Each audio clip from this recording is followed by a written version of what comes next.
Hello everyone.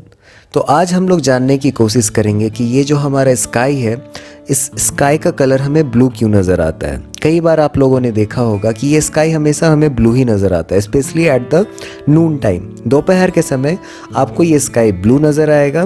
तो इसका एक स्पेसिफिक रीज़न है जिसको आज के लेक्चर में हम लोग समझने की कोशिश करेंगे। तो इसको समझने से पहले हमें ये समझना होगा कि that white colour is basically made up of 7 colours. जो हमारा वाइट कलर होता है, जो कि सन से हम तक पहुंच के आता है, सन से हमारे तक आता है जो लाइट, वो 7 अलग अलग कलर से बन के आता है। That is called VIBGYOR. V for violet, I for indigo, B for blue, G for green, Y for yellow, O for orange and R for red. तो इन 7 कलर्स, इन 7 विजिबल कलर्स से ये वाइट लाइट बना होता है जो हम लोगों तक पहुंचता है, जो कि हमें वाइट अपेयर होता है।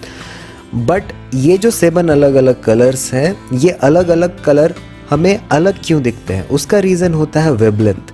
अगर किसी लाइट का वेवलेंथ थोड़ा ज़्यादा है देन ये हमें थोड़ा रेड नज़र आएगा, अगर वेवलेंथ उसका कम है तो ये थोड़ा ब्लूइश नज़र आएगा। तो ये बेसिक रीज़न होता है और इन्हीं वेवलेंथ्स के बीच में सारे कलर्स लाई करते हैं। जैसे कि हमने बात की थी वायलेट की, तो वायलेट का जो वेवलेंथ होता है ये मिनिमम होता है। तो जैसे जैसे वेवलेंथ हम लोग कम करेंगे तो ये थोड़ा वायलेट का, थोड़ा ब्लूइश टाइप का अपीयरेंस हमें देगा। बट जैसे जैसे वेवलेंथ हम लोग बढ़ाते जाएंगे तो that will go towards the red colour, वो ज़्यादा हमें रेड नज़र आने लगेगा। तो ये बेसिक कलर होता है, ये बेसिक रीज़न होता है कि why some kind of light appears blue and some kind of light appears red. तो अभी तक हमने ये समझ लिया है। तो हम लोग आगे बढ़ते हैं। अब हम लोग समझने की कोशिश करते हैं कि इसका असर हमारे स्काई के कलर पे कैसे होता है। स्काई हमें पता है कि जो सन से हमारे तक रोशनी आ रही है that is of white colour, वो तो सफ़ेद कलर की रोशनी आ रही है, बट वो ब्लू क्यों नज़र आती है, इसके पीछे का रीज़न है स्कैटरिंग। तो basically scattering is the reason. कहीं एग्जाम में आपसे पूछा जाता है what is the reason behind the sky appearing blue, तो इसका रीज़न यही होगा कि ये एक प्रोसेस होता है जिसको हम लोग स्कैटरिंग कहते हैं। तो अब हम लोग समझने की कोशिश करते हैं कि ये स्कैटरिंग क्या होता है। बेसिक अगर स्कैटरिंग का हिंदी में मतलब अगर हम लोग डिक्शनरी में निकालना चाहें देन इट इज़ कॉल्ड तितर बितर करना या छितार देना, ठीक है।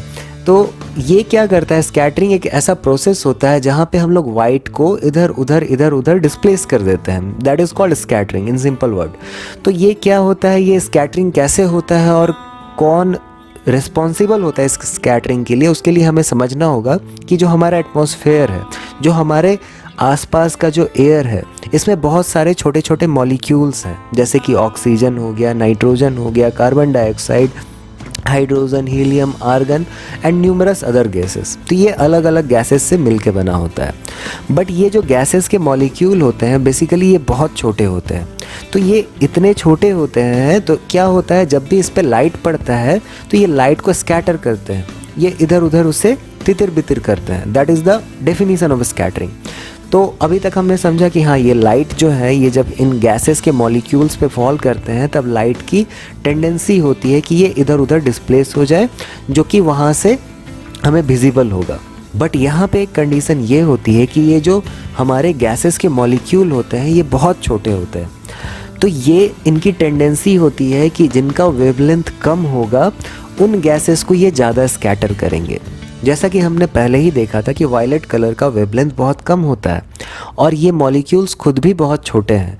तो क्या होता है कि ये छोटे मॉलिक्यूल्स इन वायलेट कलर की और ब्लूइश कलर के जो भी हमारे लाइट होते हैं उनको ये ज़्यादा स्कैटर करते हैं।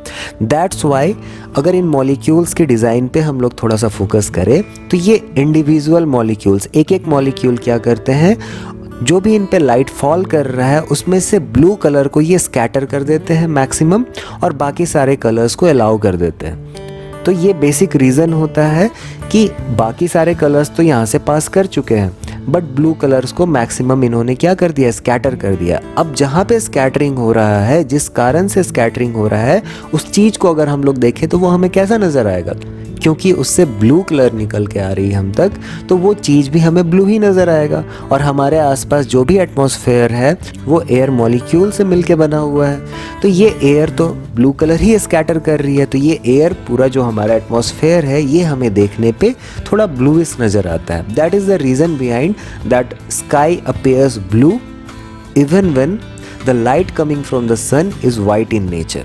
तो ये बेसिक रीज़न हो गया जो कि आपके एग्ज़ाम में भी पूछ सकता है और ये बहुत इंपॉर्टेंट है। आपको बहुत सारे ऑप्शंस होंगे, वहाँ पे रीज़न पूछा जाएगा, तो you have to select scattering for that purpose. तो ऐसे ही वीडियोस हम लोग फ्यूचर में भी लाते रहेंगे, छोटे छोटे वीडियोस जो कि आपको हेल्पफुल होंगे in many of the exams.